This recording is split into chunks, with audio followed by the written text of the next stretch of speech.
Hello and welcome to the Dice Tower. I'm Wendy Yi, and here I am with my number 60 through 51 for my top 100 games of all time. Oh, this is exciting. This is the middle chunk where I just really love all of these games, and it's really hard to decide, which one goes in which list, what number is whatever. I really enjoy all of these. These are fabulous, top-of-the-line games that are amazing. So anyways, let's go ahead and get started. Starting off right out the gate with number 60 is a fabulous game, and this is Architects of the West Kingdom. I really enjoy what Shem Phillips and Sam McDonald have done with mechanisms that we know and love and how they have just changed them. I really enjoy that about their design style. And in Architects of the West Kingdom, it's a worker placement game. We've all done worker placement games. There's a track you can move up on. Cool. There's stuff going on. But what makes this unique is that instead of starting out with, hey, a few workers, maybe you can get more. Instead, you start with like 20 workers. And you can go to spots and you can keep going to the same spot. And as you continue to place workers on that same spot, it gets stronger. So cool, I put one dude out, I get a wood. I put another dude out, I get 2 wood this time. Another dude out, wow, suddenly 3, 4, 5. But the thing is that as you are adding more of these workers and you are getting these bigger and bigger payouts, people are like, I don't like that she's getting 5, 6 wood every single time. I'm going to go arrest her guys from that spot and I'm going to throw them in jail. Now that sounds mean. It sounds like fisticuffy, and I don't tend to like those games that are very combative and mean and where you can just undo the work that people are doing. And that's a little bit what this feels like. But also it is positive interaction because you need those workers. Like once you run out of your 20-ish workers, you can't take a turn anymore. You have to remove guys from the board. And so it does create this positivity in the sense that like they're moving my workers to jail so that I can get them out so that I can use them again. Now there is a balance there of you don't want to be the person with the most in jail. And there is a little bit of meanness and definitely like decision making behind those choices of when to get rid of opponents' guys and stuff. But yeah, I really, really like what's going on in Architects of the West Kingdom. Next on my list is Tapestry. Now this is a weird one because it was number 90 last year and now it's hopped all the way up to 59. And there's a little part of me that's like, why did I do this? Why did I make this choice? But I really think that for me, there are games that are like comfort food because I know them, I love them, and there's still more to explore. And this is one of those. So last year me was like super excited about all the new games, really excited to play. And I am still excited about new games, and I have played a lot of really good new games. But this is just one of those that like, it kind of grew on me over time. The more that we played it, the more we added expansions to it, the more we discovered, the more I really enjoyed it. And so to kind of step back for a while and be like, ooh, I really do want to play this again. This one seems a lot of fun. And it does feel a little bit like that, going back to something that I loved, something that I really enjoyed. And so I think that's why it's moved up this year. But Tapestry is one of those games where you've got a bunch of different tracks that you can move on the board and you can specialize in things, but you don't want to do everything. You want to pick a couple things to really work on and see how those 2 tracks synergize.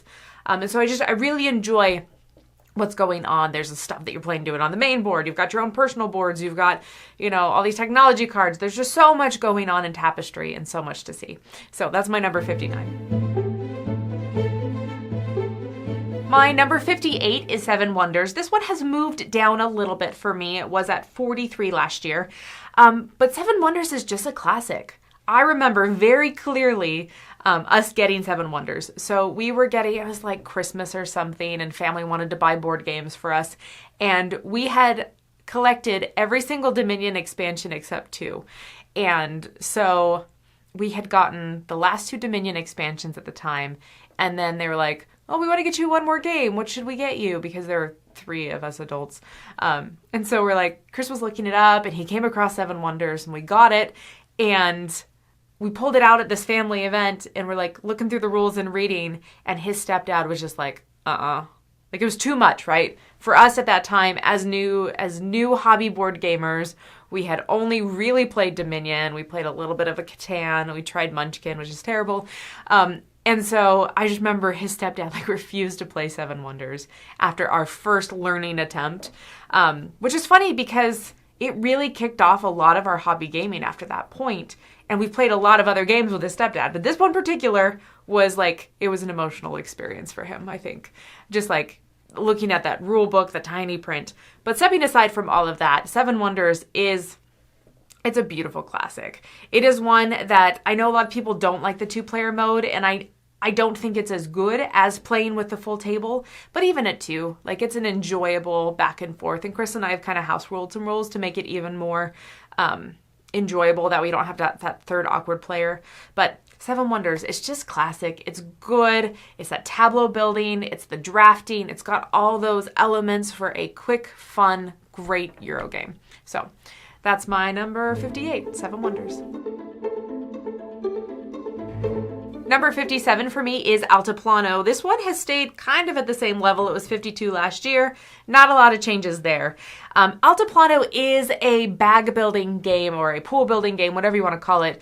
But what I really like about it is that you completely empty your bag. So you're pulling these workers out of a bag and you're laying them on your board and you're activating spaces. You know, this one may need, these 2 workers to activate it. Cool, I activate it. I do this thing. But yeah, I like that you completely empty your bag, because to me it feels more like a deck builder and it reduces the luck a little bit. So I could have, for example, in Orleans, I could have a bag full of good tiles that I've upgraded and I've worked on to get exactly what I want, and I keep pulling out the same ones. Whereas in this one, you're going to make it all the way through your bag, and so you're going to get the not so good ones, but you're also guaranteed to get the good ones, and so I just really like that. It's just a little bit more control. Also, I think it's cuter. I like the art better. It's more adorable. The little Alta Plano guy, he's so cute. He's very cute. So I think that it's great. It's a really good bag builder worker placement kind of game. So that is number 57, Alta Plano. Number 56 for me is Rajas of the Ganges. Now, this one was 46 before, it's 56 now. I don't see that as a big change because, as I said before, these middle of the road games, like, it's so hard to rate them and put them at a particular spot because I love them all the same, just for different reasons. And every single day it could be a little bit different of how much I'm feeling that game, so to speak. But Rajas of the Ganges, such a good game. So this was one of my first dice placement games. This is when I was really like, oh, I like dice now. Because I don't love rolling dice to see what happens, but instead I like to roll dice and make critical decisions based on those dice. And this is definitely that situation. You roll dice, you get them in front of you. They're now your workers and you're placing them out on a board and deciding what you're doing with them.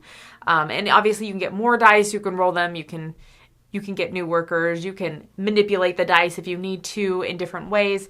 I really like what's going on. I also really enjoy, this was the first time that I saw the score tracker that like crisscross. So you have 2 different ways of scoring. You have the fans and you have like money. And as you are building up those different scores, one moves quicker than the other, but it's harder to do. Wherever they cross, that triggers the end game. And then whoever has the most spaces past the crossing is the one who's the winner. And I know some people complain about that. You see this in Arc Nova as well. Some people complain that you're just getting negative points most games, and someone may or may not have positive. Like someone will have a positive point, then other people might not earn any points in the whole game, which I don't look at it that way. I look at it as I'm earning points on both sides, and it's just the crisscrosses extra points. Now, given I didn't, when I used to play this a lot, I didn't keep track of it in BG Stats because I didn't have that app yet. And maybe that's where that comes from for people, but I just really like Rajas of the Ganges, and I really like that score tracking, the way it crosses. I think it's visually very cool, and I love to see it when people have crossed on the exact same turn, multiple people, but on completely different parts of the track. I think that is really cool. So that is my number 56, Rajas of the Ganges. Next up is number 55, and this one is Welcome to the Moon. Welcome to the Moon is one that we didn't play, or Chris and I didn't play, until coming to the Dice Tower. I had played Welcome to ... and I really enjoyed Welcome to. Like, I really enjoyed it, trying to decide whether you're going to use pools or not, and just figuring out how you're going to make it all work. it was one of those very first roll and write games for me. So then coming here to Welcome to the Moon, as soon as we pulled it out, because we're like, we should play it. We hear it's good. We hear it's better, blah, blah, blah. We pulled it out. We played one of the maps, and I was like, oh, this is cool. This is very similar, but it's different. And then it was like, oh, but there's another map I can play. Okay, I want to play that one. This is cool. It's different, but there's a cool map. And I like that there's a lot of different maps and a lot of different choices. And so it takes, what I like about Welcome to, but then it just adds more. The space theme for me is very hit or miss. Like, I feel like science fiction is just, it's done. I love science fiction to read, but I don't love the theme in board games necessarily. I'm very okay with it. It's very neutral to me. So that doesn't make this higher on my list, but instead it's the fact that I have new maps and I have new things to explore. So that is Welcome to the Moon, my number 55. Next up is 54, and this is Concordia. Concordia was number 22 last year. Now it is 54. That's okay. It's moved down a little bit. I will handle this change. No, I really enjoy Concordia. This was one of those first games where I experienced the play your whole hand, play a card to pick it up. Or play a couple cards from your hand, play a card, pick it up. And you get benefits for having played more actions, being more efficient per hand, but also sometimes you just really want to repeat those same actions. There's also a little bit of benefit sometimes of playing a card and getting to do something that someone else had done. There's just some good stuff going on in Concordia. I really enjoy the map movement, that you have different boats that you're expanding out as well as people on the land. I enjoy the positive interaction that when someone flips over the silk tile and everyone produces silk, you're like, hey, I get silk because you picked the silk. That's great. There's so much good stuff going on in Concordia. I think that is a really clean system. It's a really fun Euro. It's moved down just because I think that it's one of those that I always want to pull out, but I don't pull out. And so, I think it's just moved down a little bit because of that, but I still very much enjoy it. Absolutely great game. So Concordia being at number 54 it's beautiful. Number 53 is Rolled West, and this is another one that has dropped dramatically. This was 16 last year. Now it's 53. I think the main reason why it's dropped for me is just that I have played it a lot.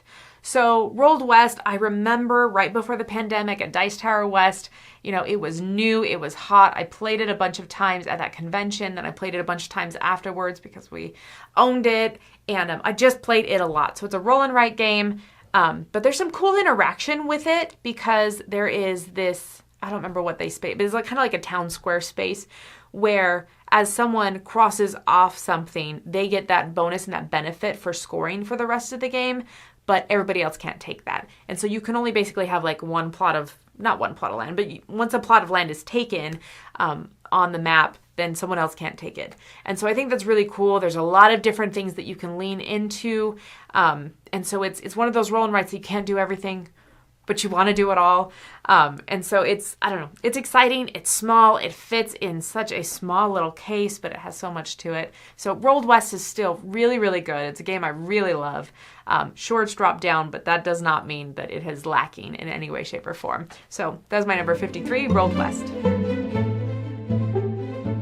Next up is number 52, and this is Pan Am.